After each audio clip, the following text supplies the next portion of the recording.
একটি অত্যন্ত গুরুত্বপূর্ণ বিষয় নিয়ে আলোচনা করব, যা আপনাদের প্রত্যেকের কাজে লাগবে। বিষয়টি হলো ব্যাংক অ্যাকাউন্টে নমিনি করা। আমরা প্রতিটি পদক্ষেপ খুব ধীরে ধীরে এখানে আলোচনা করেছি, যা আপনাদের পরবর্তীকালে খুব কাজে লাগবে এবং নমিনেশন সম্বন্ধে আপনাদের ধারণা একদম পরিষ্কার হয়ে যাবে। তাহলে চলুন শুরু করা যাক। নমিনেশন কি? নমিনেশন হচ্ছে একজন ব্যক্তির মৃত্যুর পর তার অ্যাকাউন্টের ব্যালেন্স টাকা তোলার জন্য একজনকে অধিকার দেয়া।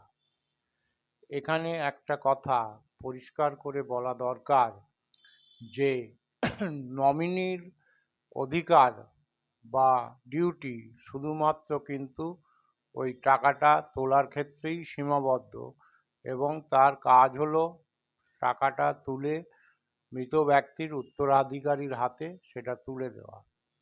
কিন্তু আমাদের মধ্যে একটা ভুল ধারণা আছে যে কাউকে নমিনি করা মানেই যেন টাকার অধিকারটাও তাকে দিয়ে দেয়া, এবং বাস্তব ক্ষেত্রে আমরা দেখতেও পাই যিনি নমিনি তিনি অ্যাকাউন্ট থেকে টাকা তুলে ভোগ দখল করছেন।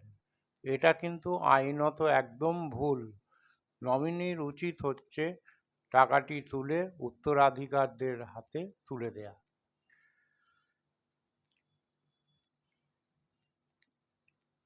এরপরে আসব কোন অ্যাকাউন্টে নমিনি করা যায়। নমিনি সাধারণত ডিপোজিট অ্যাকাউন্ট এবং লকার অ্যাকাউন্টে করা যায়। ডিপোজিট অ্যাকাউন্টের মধ্যে যেসব অ্যাকাউন্ট ব্যক্তিগত অ্যাকাউন্ট, মানে কোনো ব্যক্তির নামে আছে, সেই সব অ্যাকাউন্টেই নমিনি করা যায়। কোনো প্রতিষ্ঠানের নামে থাকা অ্যাকাউন্টে নমিনি করা যায় না।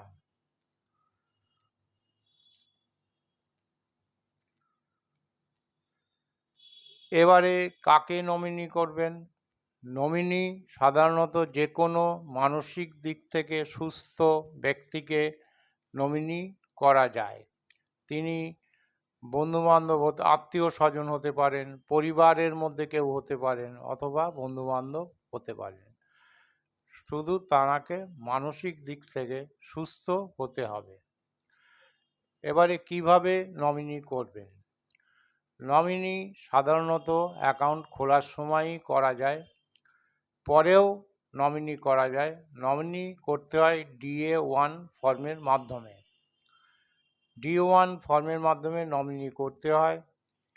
DA-2 ফর্মের মাধ্যমে নমিনি চেঞ্জ করা যায়, আর DA-3 ফর্মের মাধ্যমে নমিনি ক্যান্সেল করা যায়।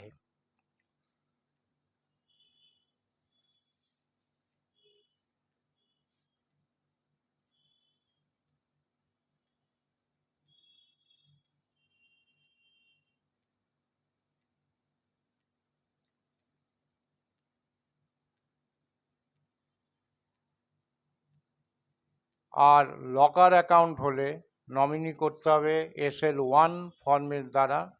SL-2 ফর্মের মাধ্যমে নমিনি চেঞ্জ করা যায়, আর SL-3 ফর্মের মাধ্যমে নমিনি ক্যান্সেল করা যায়।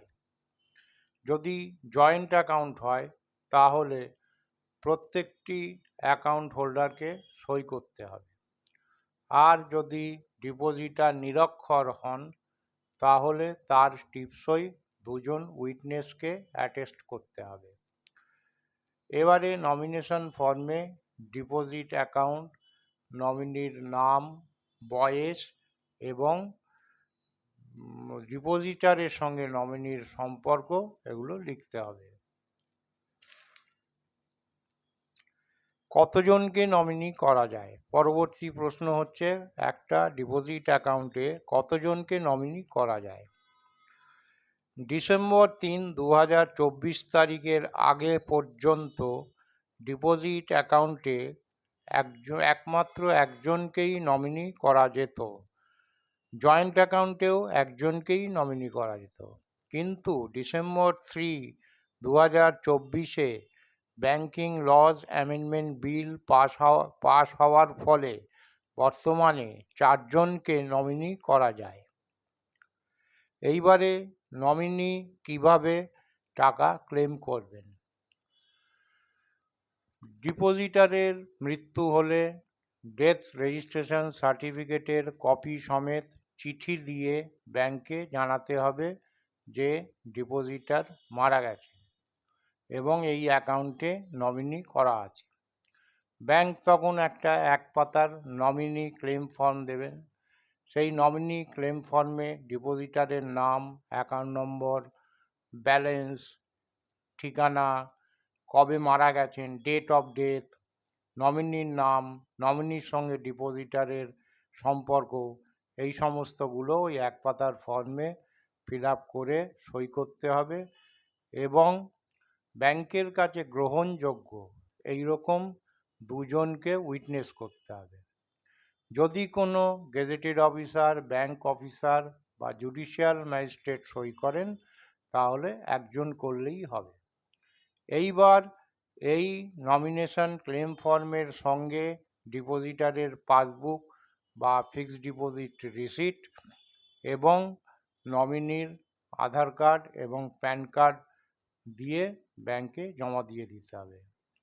7 দিনের মধ্যে ব্যাংকার্স চেকের মাধ্যমে নমিনিকে ব্যাংক টাকা পেমেন্ট করে দেবে। তাহলে এই হলো নমিনেশনের শুরু থেকে শেষ পর্যন্ত সমস্ত স্টেপগুলো আমরা বললাম। আপনাদের কাছে আমাদের রিকোয়েস্ট, দয়া করে যখনই ব্যাংকে কোনো অ্যাকাউন্ট খুলবেন, নমিনেশন করবেন। নমিনেশন না করা মানে আপনার উত্তরাধিকারকে বিপদের মধ্যে রেখে যাওয়া, কারণ আইনগত জটিল